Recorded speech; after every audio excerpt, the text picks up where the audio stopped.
Talking about A Court of Thorns and Roses.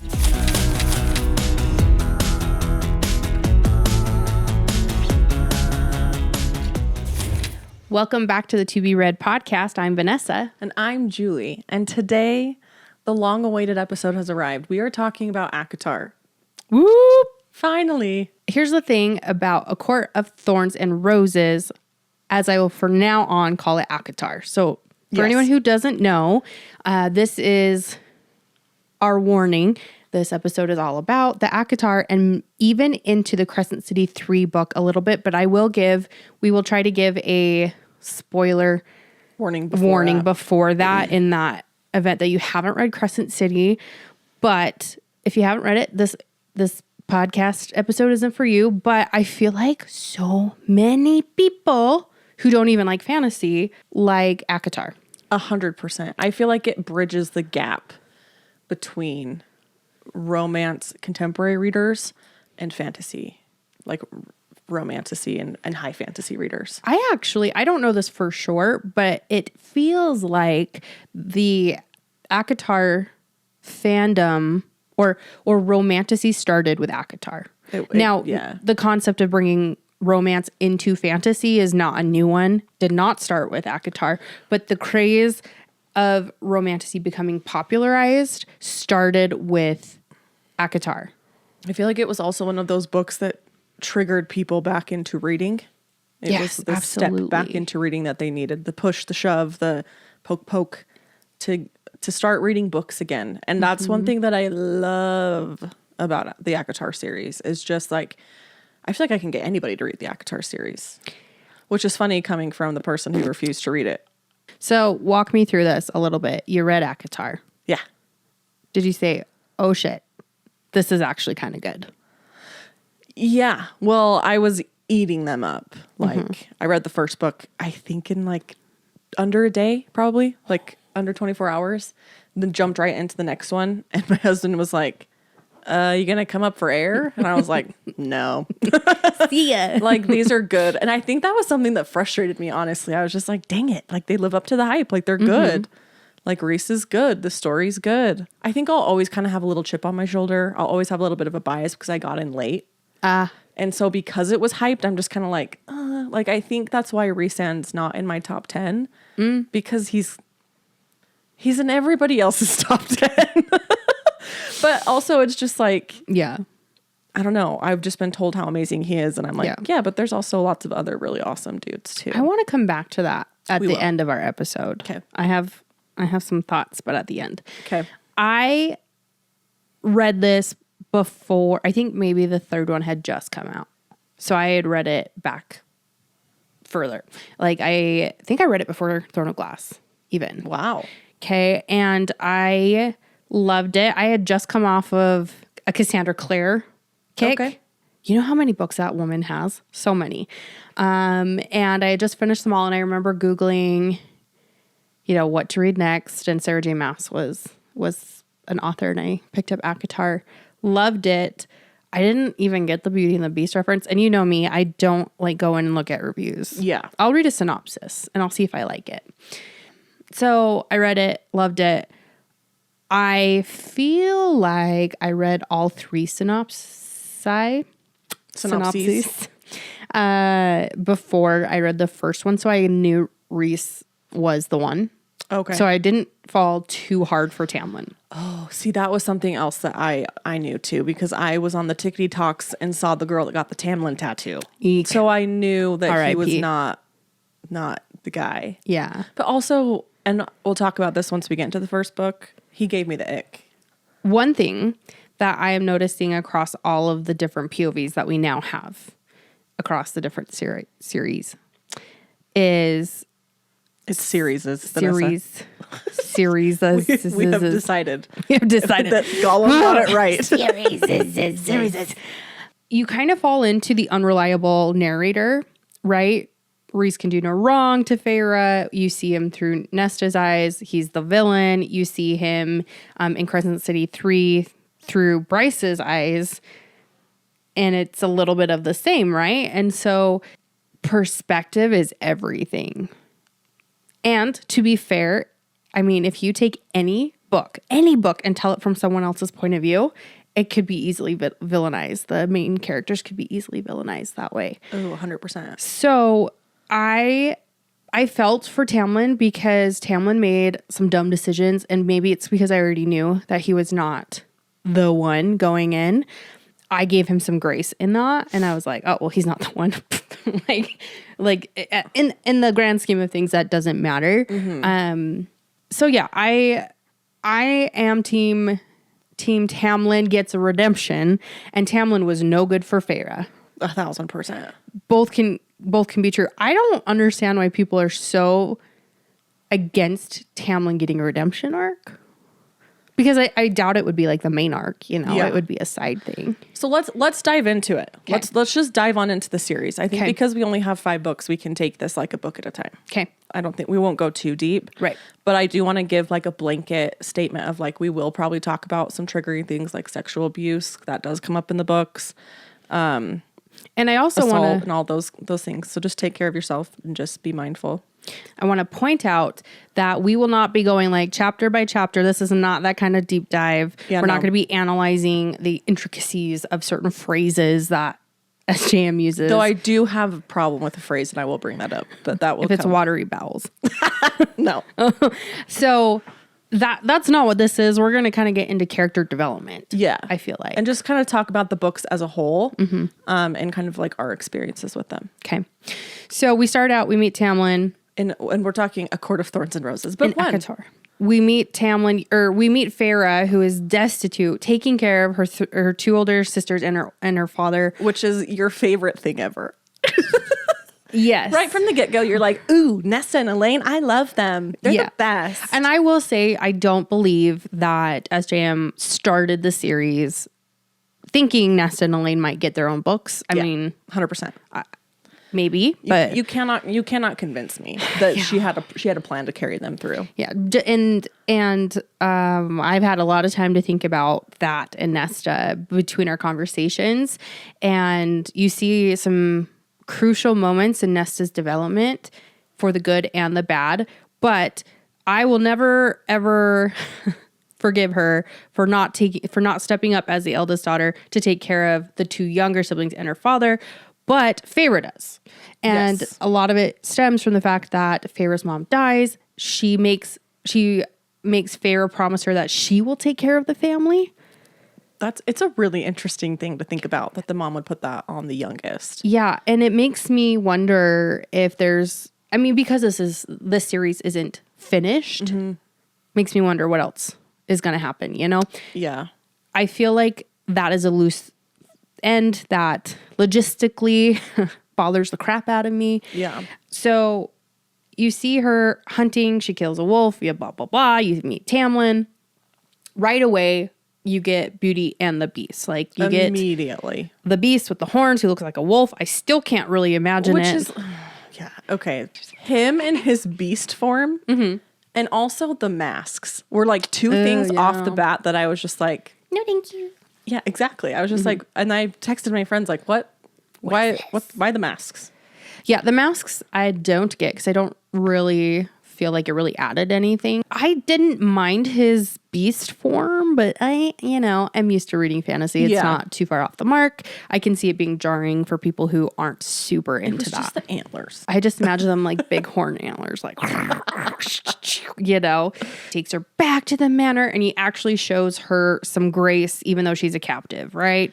He's trying to take care of her, and you get to see how she feels, because it's told through her perspective on being taken care of. And it's crazy to also see how she's like, my family will not survive without me. Then Feyre goes and does what Feyre does best, which is she's a nosy bitch. The girl's gonna figure out what she wants to know. So she like starts, because like Tamlin doesn't want her to leave, but she kind of goes out in the forest and she goes on. She doesn't accept it. Yeah, she goes on horse rides with Lucien. And she traps the Suriel. Yeah, she goes hunting with Lucien. She meets the Suriel. And all the while, like, the tension is kind of building up with Tamlin. Of, like, Feyre's kind of having, like, for lack of a better... I mean, I guess she was banging some guy behind like the hay bales back at home. But Yeah. she's kind of having her Fae sexual awakening. Yeah. She's like, oh, I'm being taken care of. This man's handsome. He's beautiful. This world is so cool. Like, I've been told it's so evil. It's finally when she catches a Suriel that you see her start to let her guard down a little bit, stay with the High Lord, all that stuff. When the full TikTok sound just, stay with the High Lord. Oh my gosh. Okay. We have the Suriel. Everyone loves the Suriel. I feel like the Suriel is actually the most favorite character. Suriel is spectacular. We love them. A few episodes ago, I gave my ranking of like the most tragic deaths. Oh. And someone on TikTok called me out because I did not include the Suriel, and you know what? She was right. Suriel needs to be included in that list. Yeah, but I didn't cry when the Suriel died. No, nor did I. But we'll talk about that in Acotar. I love how Feyre, tries to rescue the Suriel, right? She lets the Suriel go. Yeah. Because at the same time, we're getting the Naga, like, attacking her. Yeah. So I know we have to, like, kind of go back into the archive of Acotar. And really from that point on, because Tamlin comes to help save the day, we find out Lucien hesitates. Lucien's a crazy character in this book because he's so charming in the snarkiest way. I love Lucien. He's he wonderful. Isn't anything, like, he doesn't try to be anything he's not. Yeah. And you find that out through his backstory, which you learn later, but he is who he is, and he is snarky, and he is mean sometimes, and he is, he's a delight. I just love Lucien. I always liked Lucien. And in the first half of the book, which you mentioned it being slow, I always really liked Lucien. Things really pick up in Acotar at Kellen Mai. That's when I'm like, oh, okay, I like this. Freaking loved it when she meets Rhysand and she's like, he's the most beautiful man I've ever met. And I'm just like, there he is. That's the guy. Because you don't. Well, it's funny because you don't call somebody else the most beautiful guy you've ever met when you're making out with somebody else. No. But yeah, that's not common for sure. So you meet Rhys, you get a glimpse of him, and then you kind of see him come in as a villain. Oh. Right? You get to see him come in. I mean, there's like a head in a fountain, and they're like, oh, this is the Night Court's doing. Everyone thinks that the Night Court is just terrible. And Tamlin tries to protect Feyre as best as he knows how. So he hides her behind a curtain, which gives Harry Potter 6 vibes. Yeah, but Lucien, like, is also trying to hide her. I mean, like, in the moment. They glamour her and put her behind a curtain. But I love that scene, too. When Rhys makes Yes. Tamlin, and that made me really sad. Yeah. So naturally, Julie likes it. His behavior was just like, I'm supposed to like this guy. And I love watching people kind of have that canon event where you're just like, you don't really like him in the first book. You're kind of like, this is weird. But when I went back and reread Acotar earlier this year, I read Kellen Mai. I read Rhys showing up at the Spring Court. And then I read From Under the Mountain to the End. But I skipped everything else in between because I just don't think it's that good. Well, it's world building. Yeah. And if you know the world. But I just like, I don't really love Feyre's self-discovery all that much in Acotar. In the first one. I love it in Mist and Fury, but I don't. The first book is not the strongest. Under the Mountain is. Could it be because you couldn't relate? Probably. Even though I am the youngest daughter, I would have rolled over and died. But Feyre wasn't the youngest daughter. I mean, she was, but... Yeah, but I'm just saying, as the youngest daughter, I would have just rolled over and died. Like, I wouldn't have, like, gone out. I would have just died. I don't know. But... I also struggle with the insta-love. Like, and that's something I struggle with in the Beauty and the Beast story, period. The insta-love. Is the insta-love of just, like... Between Tamlin and Yes, Feyre? yeah. But I wouldn't say that it was instant, for sure. No, but I struggle with that. Like, she's never had an awesome relationship. She goes out, Tamlin's nice to her, and then she is all in. I think to tell someone that their first love is not valid is a little harsh. And I'm not saying it's not valid, but I'm just saying I didn't love it from a reader's perspective. I just find those stories kind of hard to read. They can be cliche for sure. Yes. I think you have to do them right. I think Sarah J. Maas did it right. We knew that. I have no doubt in my mind that Feyre loved Tamlin. And I think that's hard for people to swallow. It is, just in the sense of like, she got taken away from her home, and then in just a couple of months, she's like, I'll do anything to stay with you. Yeah, sometimes it doesn't take long, though. How long did it take for you to fall in love with your husband? Not very long. Yeah. Yeah. I think it is because, like, you just know Tamlin's not the one. So to watch her fall in love with him, you're just like, eek. Yeah. Yeah. I guess that's what I'm trying to say. I just feel bad for Tamlin, man. He just gets a lot of crap. And it's because people kind of buy into the fact that he treated her so terribly. And like I said, he wasn't for Feyre. And he should not have done a lot of things that he did. But I think... Homie got baggage. He's got baggage. And he had to work through it. You cannot love others if you cannot love yourself. Exactly. And I think he's still very much in a lost and sad state. He did the best with what he knew how. Just looking at unreliable narrators, I think if SJM gave him a POV, you'd get to see him and his thoughts, and people would like him more. I would be so down for a Tamlin POV. Yeah. I think just because he's a tortured soul. Yeah. And he's so lonely. He might give Remus vibes. There's a beast within. There's a beast within. There's a beast within. No, I don't hate Tamlin. I didn't think you did, but some people out there, people go crazy. Yeah, I mean, I struggled with him under the mountain. Oh yeah, but I also just think he felt entirely helpless. Mm-hmm. Under the Mountain to me is it's a piece of art. I love Under the Mountain. I think it's spectacular.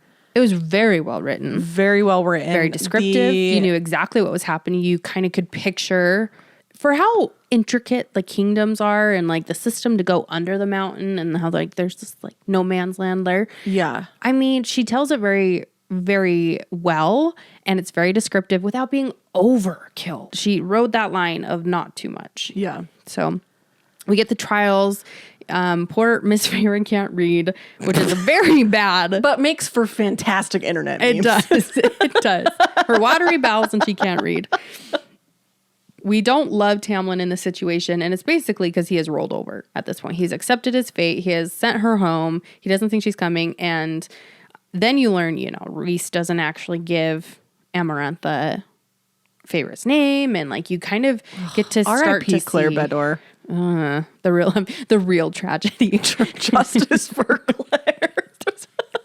She should make our top tragic death. She is the Justice for Barb situation of Acotar. Yes. If you've watched Stranger Things, poor Claire Bedore is Barb. She's Barb. The description of Feyre's loneliness, her isolation, her just like struggle and pain, literally like physical torture that she is experiencing was very well written. And I loved the way that Lucien and Rhysand were both kind of like trying to help, tied in there, and they were trying to help.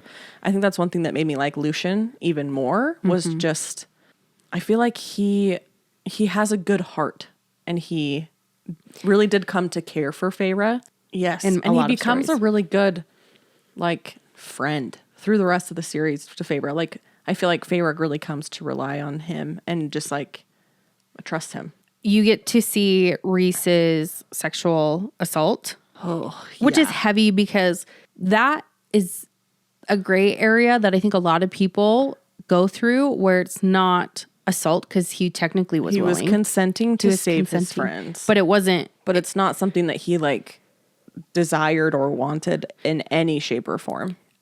He was willing to do it to protect his family. And I would still consider it sexual assault because at the end of the day, if he had any other choice not to, he wouldn't.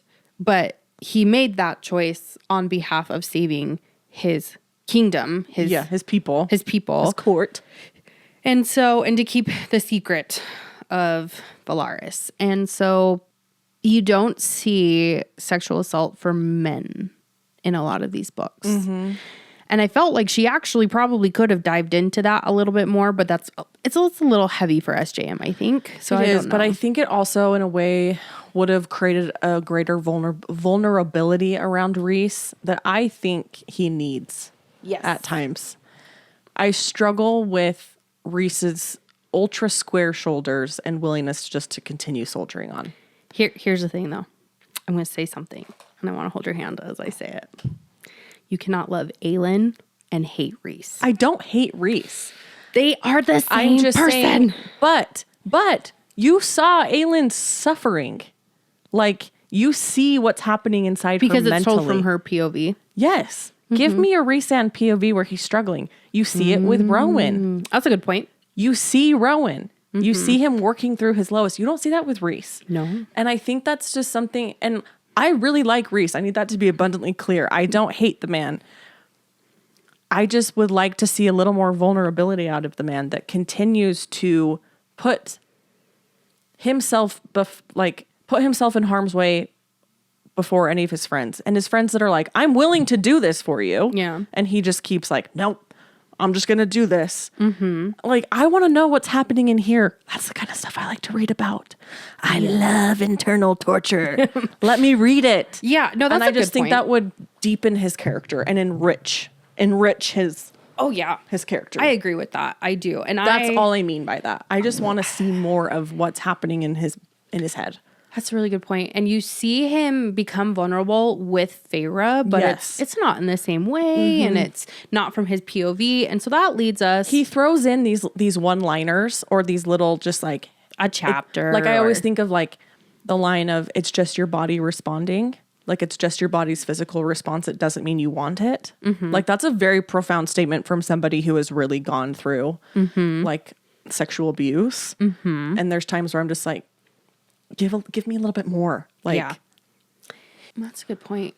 So this kind of pulls us into Mist and Fury, if you will. yes, I just have to give a quick shout out to the Middengard worm. The Middengard worm, who is the worm from SpongeBob, and you cannot change my mind. Also, I did not get the riddle because I'm dumb, but my 13-year-old nephew did. So, shout out to you, Caden.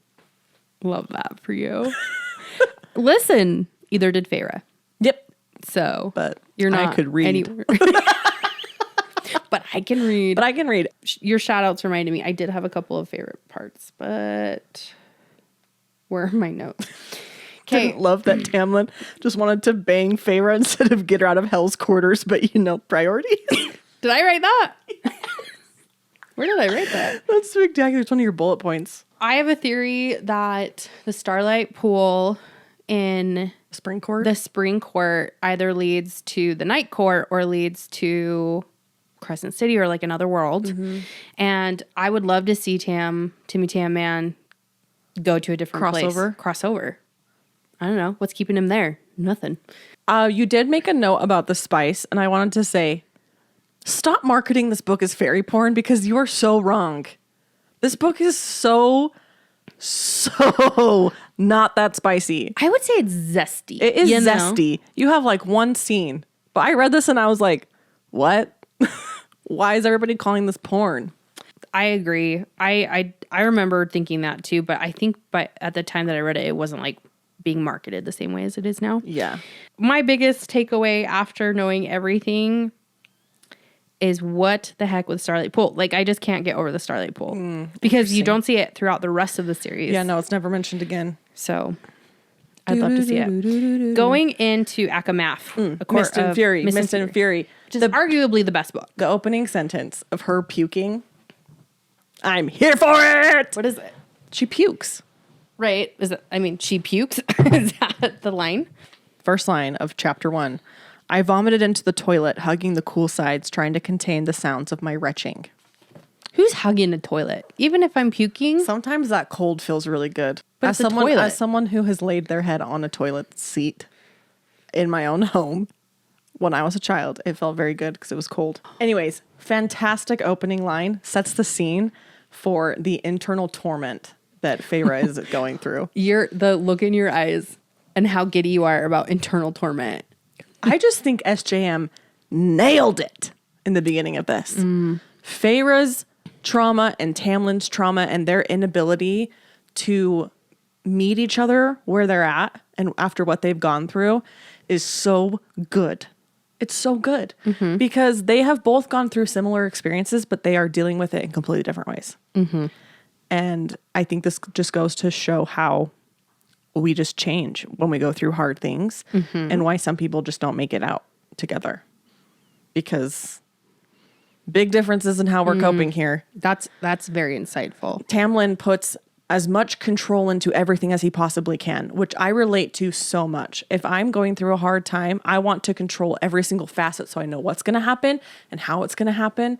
And Feyre is just now having to deal with the fact that she is a fae. Her life has changed completely.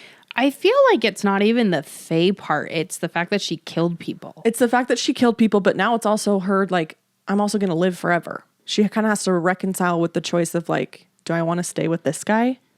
Like, the man that I fell in love with. But the man she fell in love with isn't there anymore either.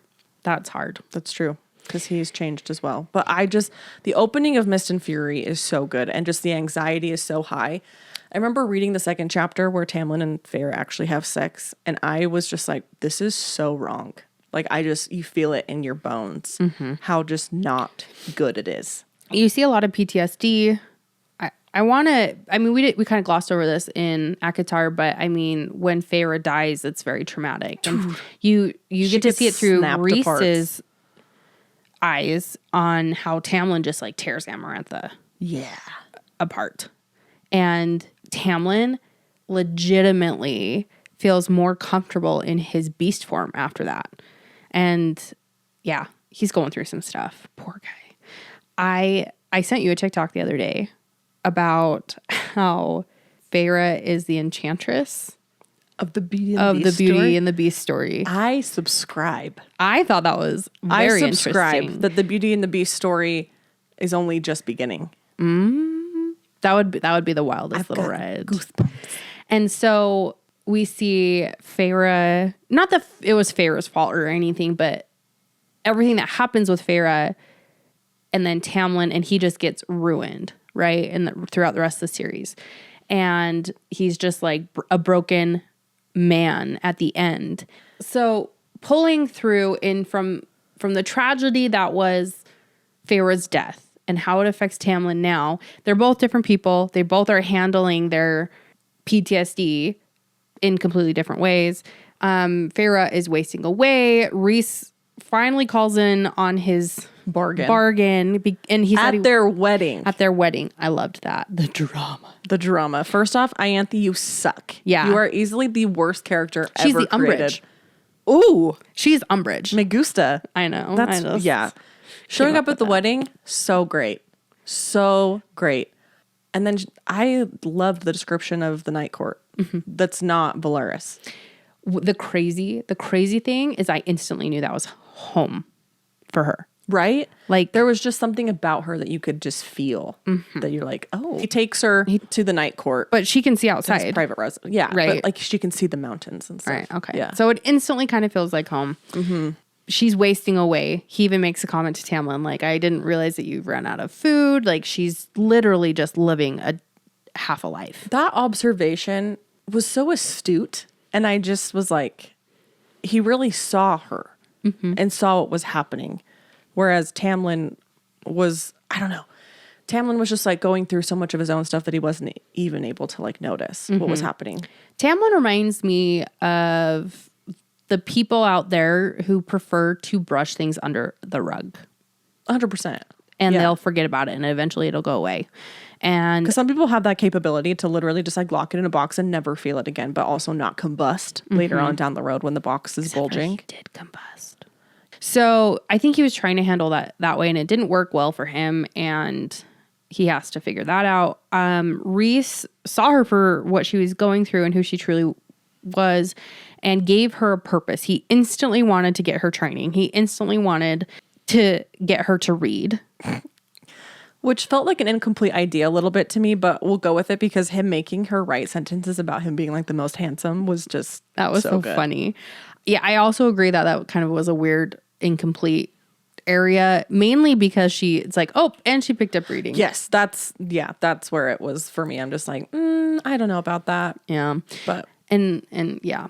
I think it was probably too hard to continue on with in this series, so it was kind of just like written off in a way. It's like, oh, and now she knew how to read. You get to meet Morgan. You start to see the inner circle, right? You meet Azriel and Cassian actually at the townhouse. Yeah, they don't meet until she leaves. Right. Which is a spectacular scene. That scene broke my heart When for Miss she Feyre. just falls to her knees and expels like the black shadow and just like And her ring melts time off. basically like stands still and Morgan comes in and grabs her and they leave.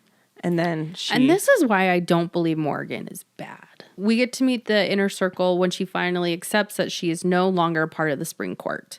There was like a whole scene with the water nymphs, and you get to see her true essence of like, she just gives these jewels to the water nymphs, even though everyone says not to. Yeah. And everyone's mad, and that's what Tamlin explodes, and it's the whole thing. But I love that Feyre, even through all this trauma she's going through, is still irrevocably herself. Yeah, She's not lost that. She has a good heart, a good soul. She sees people. She wants to help them. It's just always been very much in her nature. And you see Rhys cultivate that. Oh, yeah, I love that word. He really like makes that a priority for her. He gives her a purpose, something to get up for in the morning. It's that growth principle of just like, I water you, you water me, we both grow, but we don't like run out of anything just because we're helping each other grow. It's very much that principle. Whereas I think Tamlin feared so much what was going to happen because she would become so powerful, having received power from all of the High Lords, that I don't know if it intimidated him or if he was just so stuck to tradition and the way that things went in the courts, but it was just like, I can't go here with you, so we're just gonna like wall it off. I think it's also important to kind of recall Tamlin's background here, where he was not supposed to be High Lord, and literally the only things he knows is what he saw. What his dad did / brothers. Not to say it was right, but that's tradition. Tradition. I think we need to call this the Tamlin Defense Podcast. I know. Jeez. I'm not saying it's right. I feel like one of the saddest times that I witnessed, this is probably how you feel about Nesta, but it's like you witness them do something stupid and you're like, stop it. And so when he blows up, right? And could have really hurt Feyre if she didn't lock herself. That was hard for me. I was like, yeah, that was like, ooh, dude, you really messed up. Like, you might have had a chance still, maybe. And then that was just solidified it. And then when he locks her in the house. Yes. Yeah. And that's when she falls to her knees all WandaVision style. Oh, so good. Apt. Love that. I didn't put that together. But so they get together with the inner circle. Then they go on a heist, baby. Heist, baby. Give someone a goal and that's going to really pull them through, I think. So we get through the heist, yada, yada, yada. That's actually a scene that I skip when I reread that book. I don't care about the back and forth between them, like flirting with people in the summer court. That's one of my favorites. And it's mainly because of world building. Yeah. Right? You get to kind of see the summer court is a cool place. I actually really liked when she said... You are easy to, or when she talks to Tarquin, she said, you are easy to fall in love with, but probably easier to call my friend or something like that. Yeah. Loved that because that kind of set the tone. It's, But I love their time in the Illyrian Mountains. One of my favorite scenes is when she runs into Lucian and she shows her wings. Oh, I love that scene. That's a great scene because she really stands her ground. You can tell that, I got to think that Lucian is probably like, actually, maybe he did say this. He's like, what has he done to you? Because she is a completely different person from then to when she first left. But she also called Lucian out. Like, you saw me. You saw me rotting away in that house and you didn't do a damn thing. Knowing what Lucian did, though, I can see why he thought that maybe was like a magic mumbo stuff. Like, she could have been under a spell, whatever. Because he thought Rhys was terrible. And so he's doing the best he can too, right? With the knowledge he knows. And as the reader, we know all. And so we're like, no, leave her be. And he does, right? Yep. He eventually leaves. So then they go to the inn. They can get a little handsy. Yes, they did get that handsy. We have... But let's back up. Okay, sorry. That's okay. One of my favorite things in the entire series is when they're training. Oh yeah. And I want to say this is on top of... She's training with Cassian. Yep, it's up at the House of Wind. She's training with Cassian and Azriel and Rhys are sparring in the back. And I remember she was like distracted. And I was like, girl, me too. And she's punching and they're talking. Like Cassian's trying to get her to talk.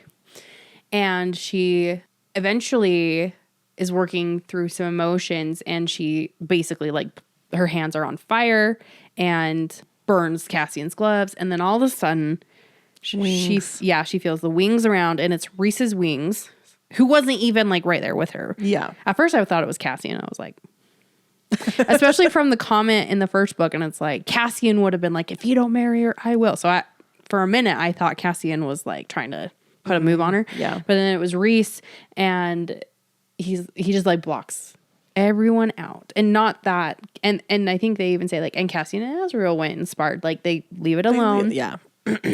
And they work through a little moment. And that was beautiful. That is a great moment from Rhys and how he is vulnerable with Feyre. Yes. A la the nightmare scene. I love a forced when they have to get together, like she has to comfort them. This is happening a lot in my Hermione today, and I was like, yes! I love a like, I'm here, you're safe. She sees the knee tattoos, which brings up one of the worst taglines in a book. To the stars who listen and the dreams that are answered. Dreams are not answered. It doesn't make sense. I need whoever thinks that sentence makes sense, raise your hand. She's not raising her hand. Are you? Because I don't get it. I know it's like this cutesy line and everybody loves it and they hang it on their walls and stuff, but I love this for you. Hits a bad note. I think I in my agree brain. that it doesn't make sense when you think about it analytically, but like the spirit of it, you know. The spirit of it. I get it. I get that. And Does I love Roll that. Tide mean anything to you? This is not Alabama football, Vanessa. This is Valaris. This is Valaris. And I understand that like the stars listen, but I just don't like I answered is the wrong word. Like if it were like prayers that are answered, or like If it was like the dreams that are realized, or the dreams, I don't know. Maybe dreams was not true. This is what dreams are made of. Hey now, hey now. But that sentence drives me bonkers. I don't think it drives me bonkers, but I get where you're coming from. All right, let's jump to the inn. After the inn, after they get handsy, then he's and flying. they have a few moments of like tension Good before tension. this. So they're flying. Rhys gets shot down. They go into a cave. Feyre tracks down the Suriel. She finds out they're mates, and she pissed. She is pissed. And she still saves him. And she saves him. She saves him. With the moss. But then she takes him back to the camp. And chucks dumps him. Chucks him and is just like, you take care of him. Morgan, take me away. I actually thought that was incredibly petty. It was not my favorite part I was for Feyre. not pleased with Feyre. I was just like, excuse me? Like, I understand that finding this out and that he knew. But like, if you, the guy's first time dying. The first time he takes you to Valaris and he's just like, guess what? We're mates. It's kind of... Look at what happened with Lucian and Elaine. Yep. The first moment you know, and you're just like, we're mates. It never goes over well. No. Like, he knows this. And so then she's like, take me to the cabin. So then she goes to the cabin and paints all over it without anybody's express permission. The logistics of that are weird. However, if I was pissed at someone, I'd be like, let's open this bitch. Also, you know? Also, I love subscribing to the theory that Feyre is not that good of an artist. I know she's all that. But I love it when Feyre like shows her art. It's like a stick person. But anyways, the cabin, Rhys shows up, chapter 54. So good. So good. When you and begin he's to the most understand, vulnerable you ever see that's the most vulnerable you ever see him until the vulnerable positions of chapter 55. We should come up with a new word for vulnerable. Because it's so hard to say vulnerable. Vulnerable. It's like rural. So he gets super vulnerable in chapter 54, and then they get in vulnerable positions in chapter 55. I get which we just talked about questionable that. from a sanitary standpoint. Yes. Anyways, they get it on. And then they are like, okay, let's go fight Hybern. Oh, and then the infamous can of soup. Good soup. I don't know if you've ever seen the memes, but it's like if Acotar or if Mist and Fury went a different way, and it's the no soup for you guy from Seinfeld. Yes. No soup for No you. soup for you. So I just love the image of Feyre like cracking open a can of Campbell's. I'm just like, it's like the most disgusting thing ever, and Rhys eats every last drop. This is a nice can of bean with bacon soup. So they go back. They have mad sex. Then they get back together with their little inner circle. Yeah, they have sex multiple times, multiple places, different forms. Anyways. And you kind of get the bond, right? Like they've accepted it. You get the magic pull. Yes, but that's why they're so, oh yeah, like they go back to the camp and Cassian makes a snide remark and Reese beats the crap out of him because... Which apparently was intentional to like help work off the... Yeah, work off the mate feels. Whatever that is.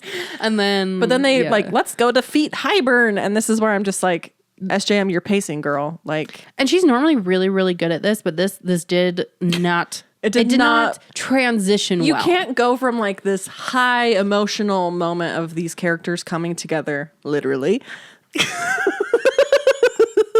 and then they're like, "We gotta go defeat the bad guy," and everything goes to crap, and it doesn't make a lot of sense. No, it doesn't. And this is a staple of storytelling, but it's like, tell me your plans and God will laugh in your face. So when an author says their plans, like, hey, we're going to go to Hybern, we're going to do this, this, and this, you immediately know it's not going to go that way. I'll remember that for next time. Okay. And so they go to Hybern, they get caught. Jurian? That's a weird name. He comes back. Yeah. They throw the eyeball into the magical stew pot. Seriously, descriptions for the cauldron could have been 10 times better. Yeah. All I can think of is the cauldron that they're brewing potions in Harry Potter. Yeah. And there's word marks all over. We find out later there's word marks all over the cauldron when we do see that. Shout out Throne of Glass. Basically, the best part of this is that Feyre stands up and she's like, break the bond. Oh, her sisters become Fae. But then she's like, break the bond. I don't want to be bonded to him. Blah, blah, blah, blah, But blah. we find out. I about threw the book.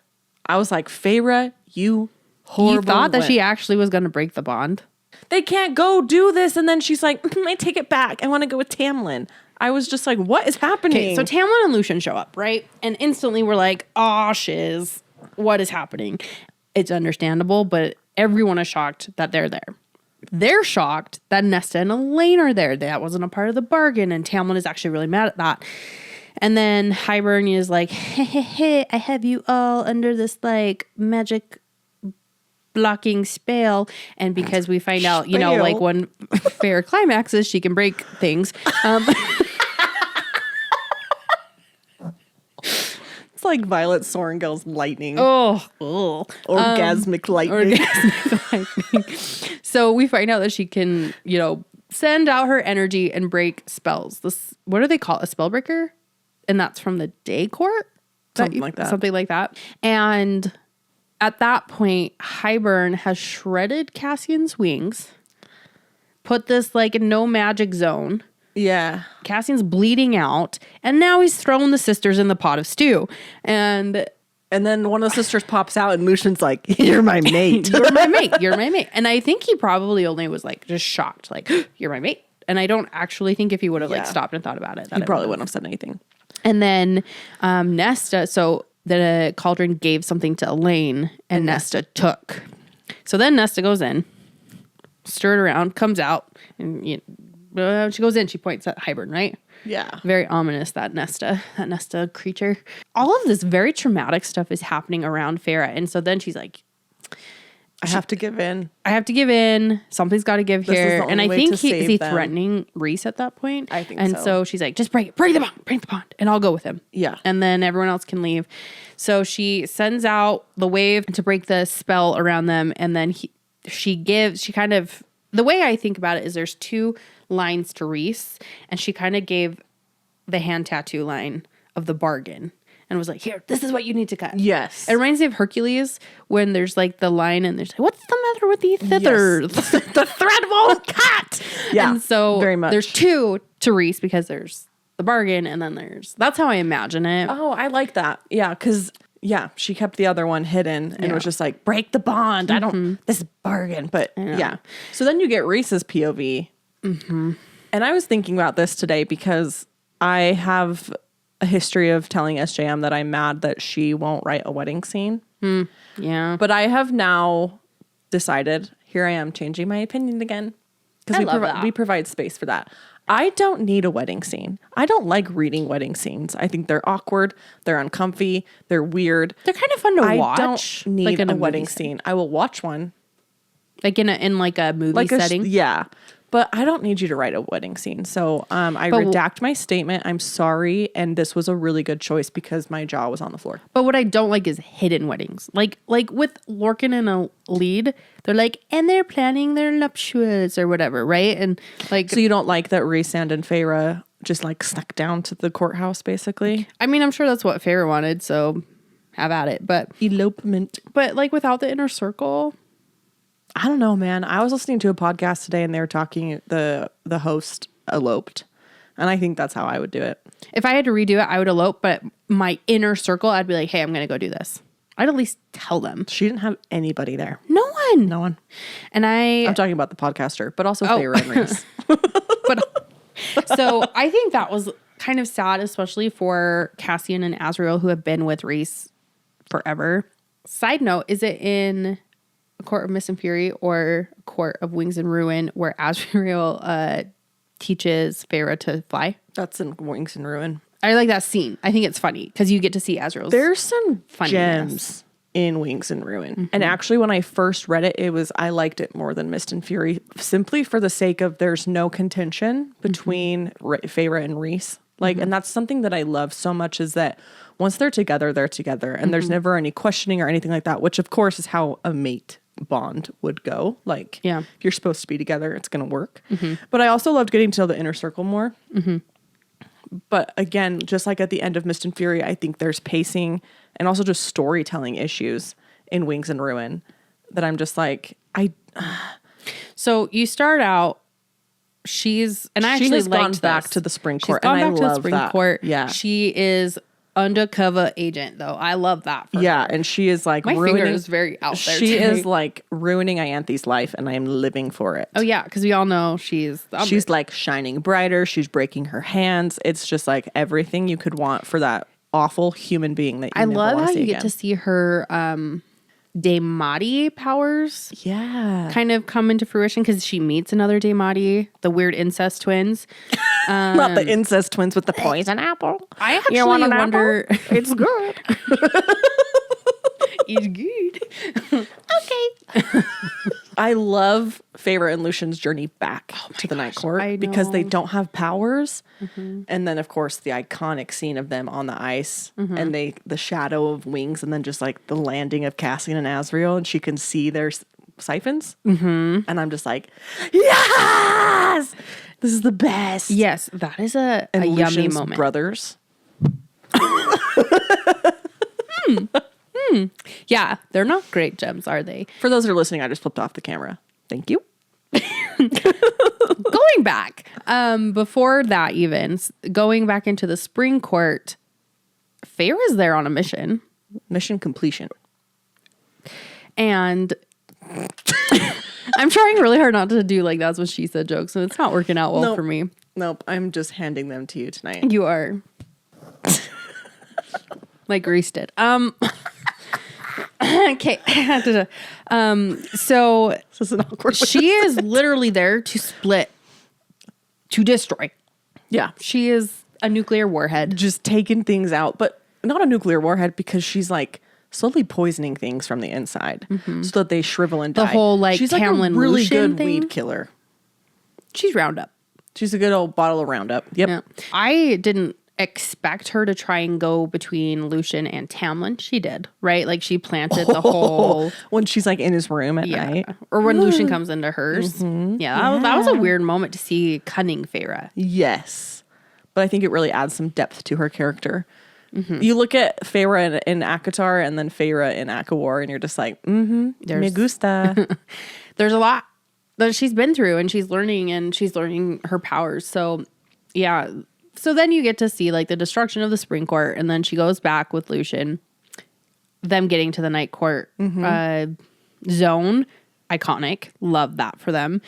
Lucian is now going through a midlife crisis. An identity crisis. Yeah. And he already didn't feel like he belonged in the Spring Court because that wasn't really his court. He's going through his deconstruction era. He's trying so hard with Elaine, the wind. I just feel for that. Can we just talk about how much Elaine and Nesta sucked in this book? And this is why I subscribe to the theory that they were never part of the original plan. They are so...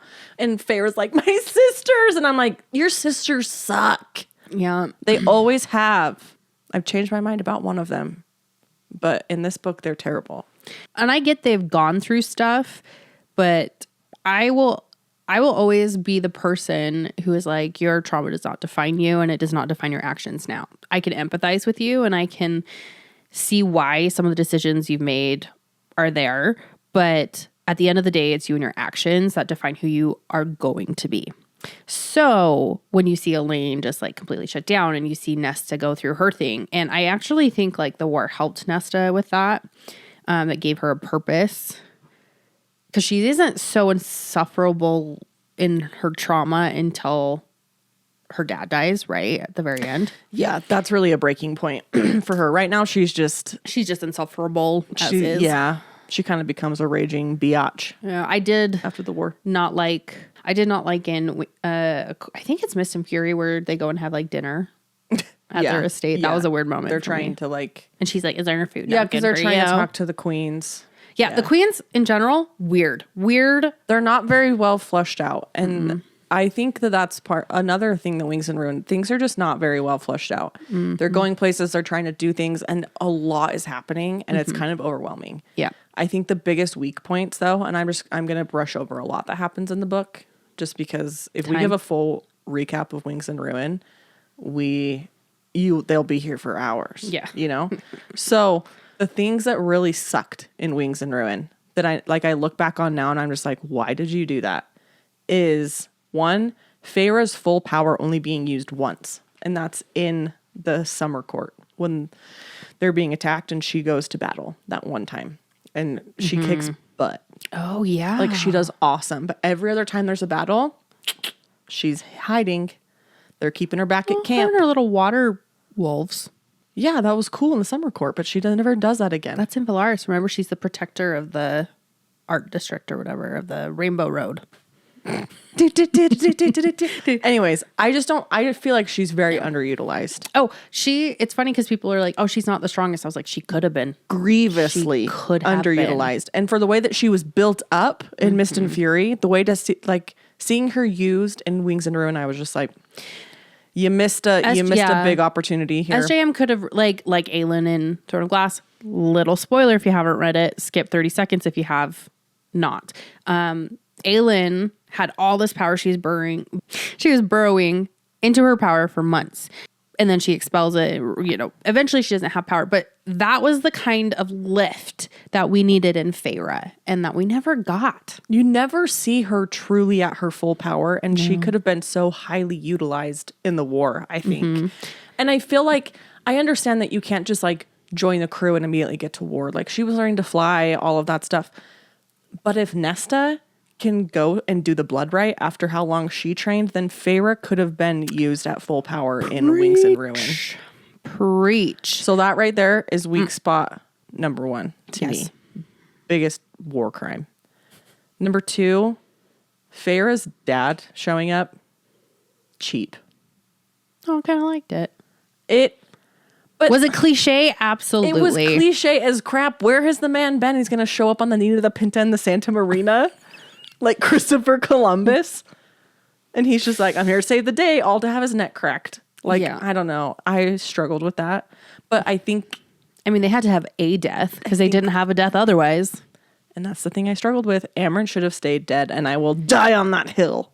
I like Amryn, but she should have been dead. I don't mind them bringing Rhys back, but they should not have let Amryn live. I feel like Amryn should have gone and been at peace. Like, she lived her life. She lived her life. A big life. I knew for sure Rhys wasn't going to die. I'm sorry for those of you that were like emotionally destroyed because I've seen TikToks of people just like, it also is like, that's not going to happen. That was my thought. Yeah. It also was a little ridiculous that like she even needed Rhys's power at all. Like the way that she was brought up, right? That she's this all powerful. She has the power of all the courts and blah, blah, blah, blah, blah. And she's so cool. And then it's like, but she still needs Rhys. And then he dies. So it literally takes like both of their powers to do this cauldron thing. And then the good thing that came out of Rhys's coming back, though, was Tamlin's interchange with Feyre, where he tells her to be happy. When he gives his little seed of power, I appreciated that. I felt like that was good for Tamlin to like, okay, we can move on. And if the series would have just stayed done, that would have been a really good way to end it. You know, like this is how especially after we started. his, this is how we end. You remember that little noise that she makes? Oh, okay. Let's talk about that scene. Another iconic moment in Acotar is when Azriel. When everyone's at the High Lords meeting, Feyre is now announced as a High Lady. Everyone, like Azriel and Cassian, are kind of hanging out in the back, and we don't know if Tamlin's showing up because he shows up late, and then he finally does, and then, you know, it's kind of a pissing contest, and then he said that quip about the little noise she makes before she climaxes, and Azriel, which this is like the sole reason why Azriel is my book boyfriend or on the list. Watch how you talk about my High Lady. Chills. Like Rhys, that would have been one thing. And I think Rhys knew he didn't have to do that for Feyre. And that's, again, the whole book boyfriend / the perfect man will take care of you, but also let you be your own person. And he knew that she needed to do that. But Azriel stepping in. There are some good moments in this book with Cassian and Azriel and Feyre. Mm-hmm. Like those one-on-one, where they kind of become like sibling relationship happening. Yeah. That kind of pulls us into Frost and Starlight. The only good part about this book was the freaking 0.5 of the series. The 0.5. I think there was a big jump between these two. And this was kind of something to appease. It's the bridge. It's the bridge. Well, I think it was just like, get off my back, everybody. Here's a holiday special. And literally. Snowball fights and sex while flying. My favorite part of this whole book is I think that Cassian and Azriel and Feyre get hammered, smashed. That was so entertaining to watch. It's really good. So, I simultaneously love and hate the snowball fight. I think it is so precious to behold and so wonderful, but also like, sorry, I gotta go have a snowball fight with my 500-year-old friends. I thought it was funny. It is just like so silly. The sauna thing was weird. This book is no higher than 3 stars. And if you rate it higher than that, you are seriously kidding yourself. If you time it right, you know, like read Acotar 1 through 3 from like now until December. That's a nice Christmas special. Really. Christmas special. And then like this in the new year. Yeah. You know? Yeah. Silver Flames. Okay, I'm sorry. I'm totally skipping over. No, there's nothing else to note. Well, there's the age-old question of like, what did Cassian throw into the river? So Cassian tries to give Nesta a present, and then she's just, I don't want it. And so he like tosses it into the river. Yeah. Everyone wants to know what it is because it's never said. So A Court of Silver Flames is where we jump into Nesta's story, where we have a third-person narrative, but 2 point of views from Cassian and from Nesta. What I didn't love about this book was the intense new world that it opened with the trove, with the 4 objects, because now you're opening into the can of worms that was Crescent City.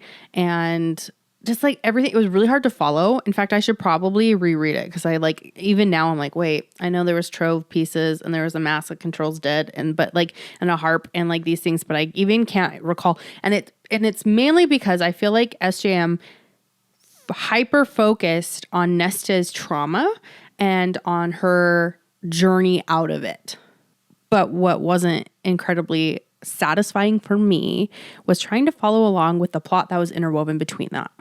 I had an interesting experience with Silver Flames. So when my friend paid me to read Acotar, the stipulation was the four books.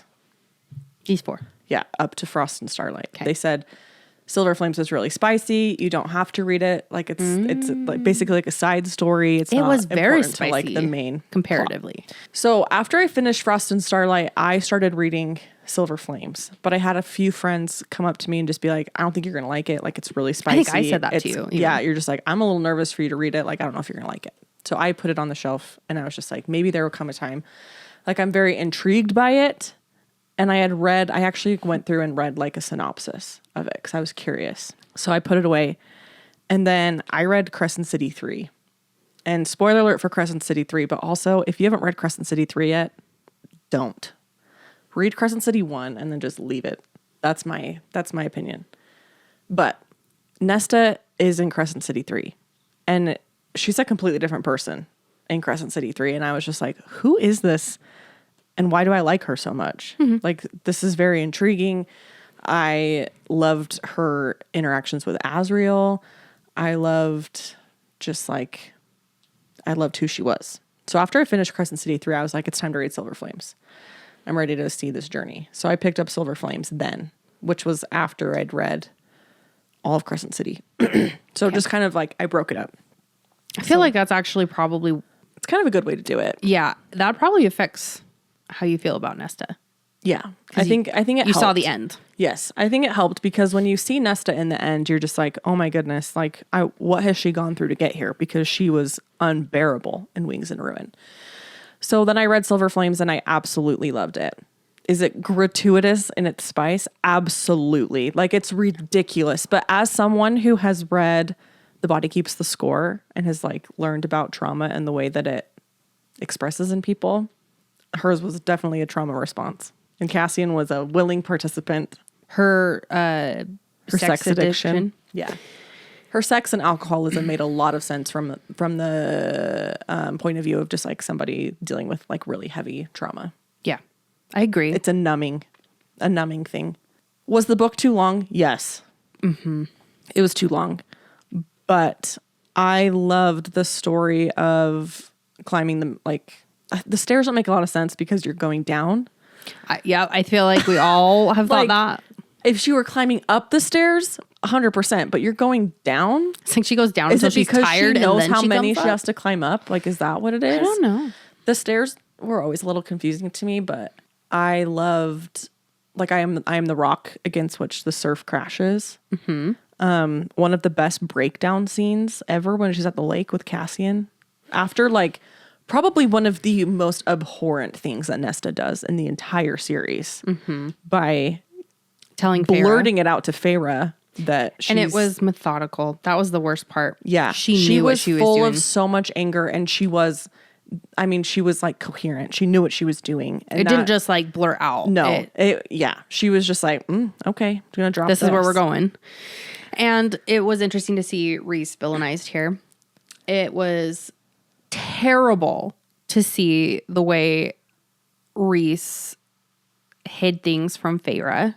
As the number one Rhys defender here, that was not great. They feel like almost two different series. Like, the characters here in Silver Flames are not the same characters that I recognize from here. Yeah. Because the things that Tamlin did were kind of what Rhys was doing in different ways, but hiding things and well, logistically, it didn't make sense to me that Rhys was able to hide anything from Feyre. Yeah, and Feyre just like... Because of how their mating bond is. Also, I was pissed that Feyre was pregnant.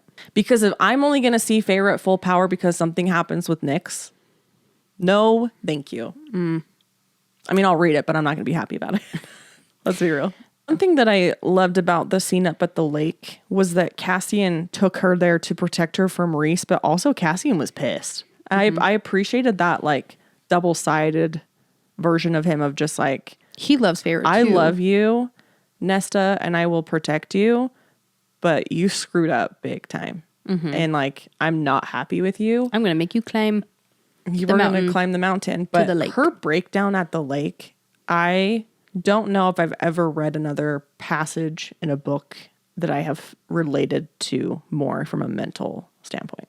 It is hard to read that. It is. That passage. But I think Nesta was quite relatable in this book of just like, I think there's so many of us women that feel a big sense of self-loathing, or we're just not happy with how things are, or we're dealing with anxiety or depression or, you know, whatever other mental struggles we may have. And we're in Nesta's head in this book, and we see a lot of how she has to work through that. And I think that it's very relatable in that sense, even though many of us don't like Nesta for how she deals with things. I still think she's quite relatable in the sense of like, she's going through it.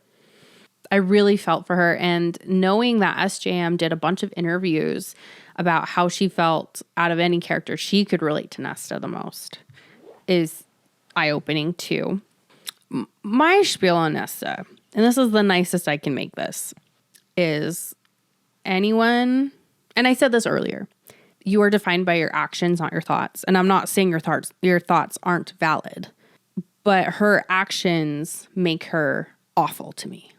And I can sympathize and I can empathize with why she, it's like when you just watch someone, you're just like, no.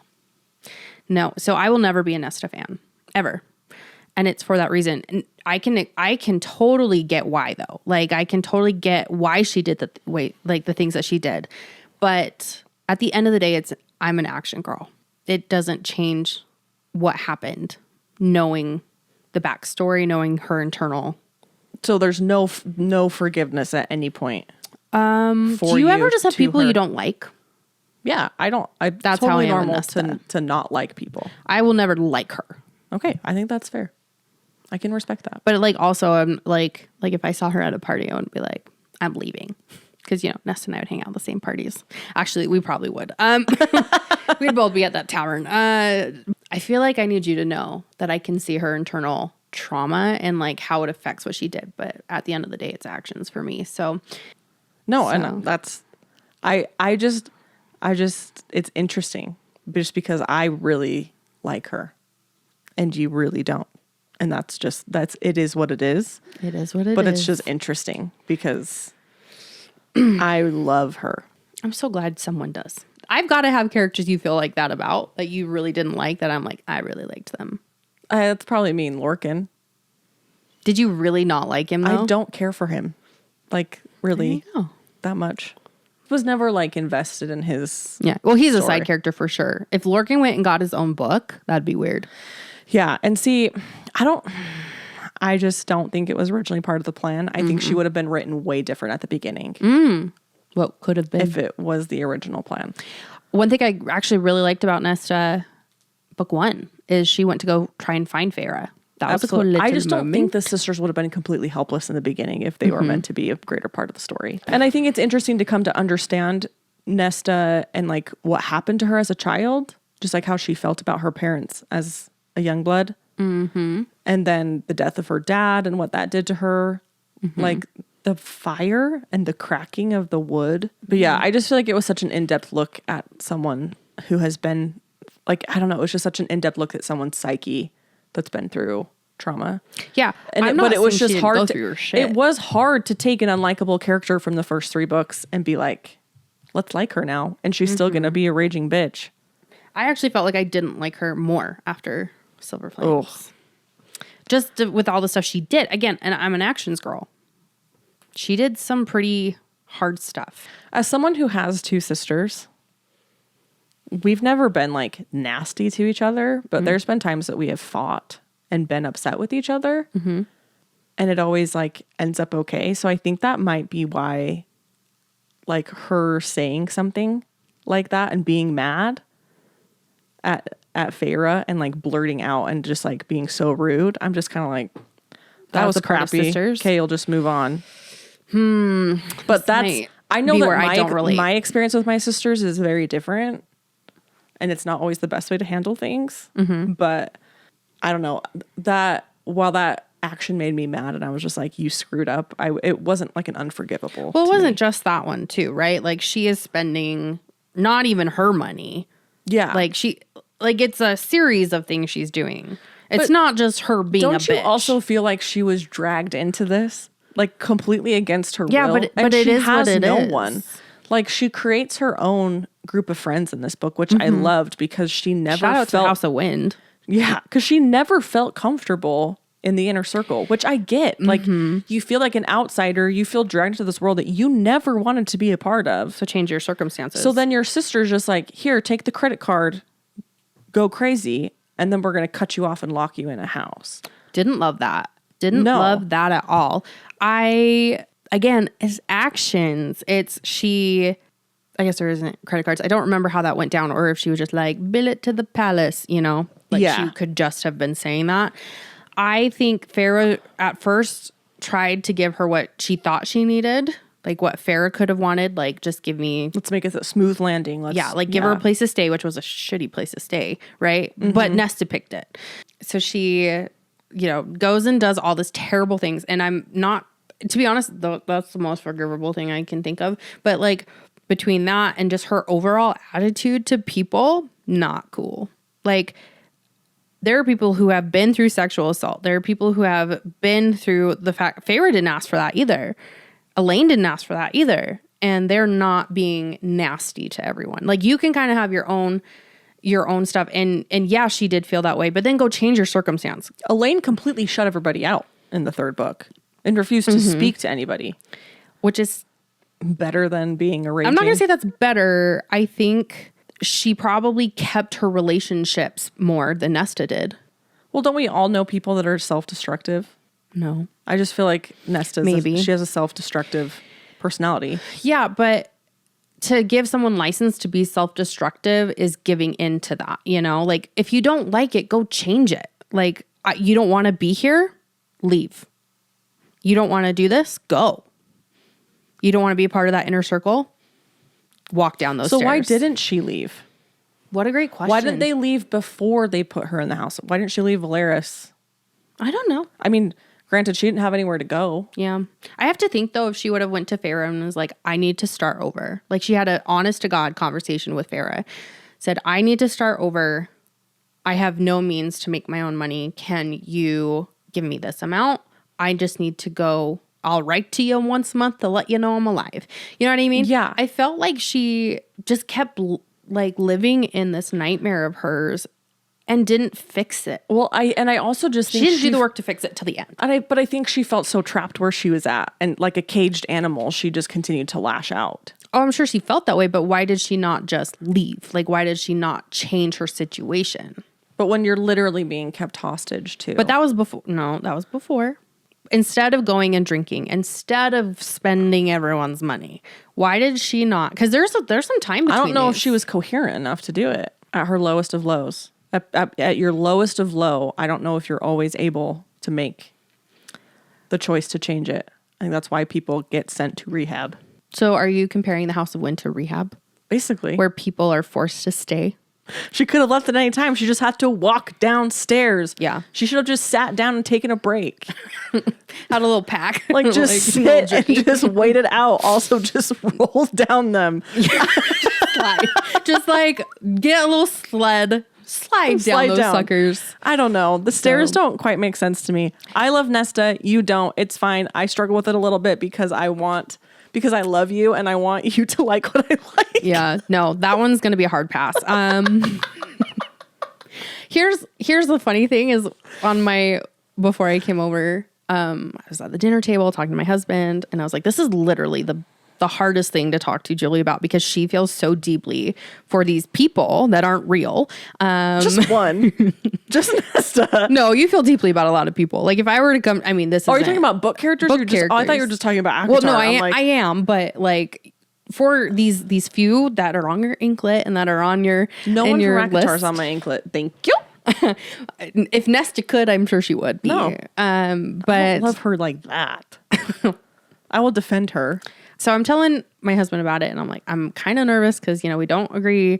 We've talked about it. We just don't agree. And he watched the part with like, you're like, oh, my hackles are coming up. And I was like, I don't want that to happen. I don't want to make her feel uncomfortable, but I'm also not going to come out and say I like Nesta because I don't. So he was just kind of giggling to me about that. He was like, if that's your guys' biggest like cause for contention, like you're fine. Our biggest point of contention is Nesta. Which arguably we both can respect each other's. At the end of the day, yes. Yeah, we're both really my like angst about it just comes from like me wanting you to like what I like. Oh, is that it? That's it's not where like you feel like you are Nesta, so by me saying I don't like Nesta. No, I don't feel that rejection. I'm just like, okay. I want you to also like it. Like I sure like Clay Dunbar. Hey, so I'll take it. You take your wins. He's on the anklet. He's on the anklet. I like it. So overall, Acotar is an interesting storyline that has really taken over the world. So many people like it and really just go ham for it. Everyone likes Reese, it feels like, which this is like you need to say what you were going to say about that earlier. because I talked about how Reese's didn't make my top 10 because I said I maybe feel like could pick me by not liking him. Yeah. Now I can't remember exactly what I was going to say, about. But I think it was along the lines of what we had talked about like Nesta versus Reese. So there's some people don't like Reese. Yeah. I don't think that's common, but I feel like you didn't like him because you said he felt very self-sacrificey. Yeah. Reese and Aelin are like the same person. Is a epiphany I had recently. Maybe I'm sexist towards men. And actually, I had that locked away in my head. Is it because he's a man that you don't like and popular? It's really just like his lack of vulnerability. Really, and I agree if with there that. was more, I think it would enrich the story.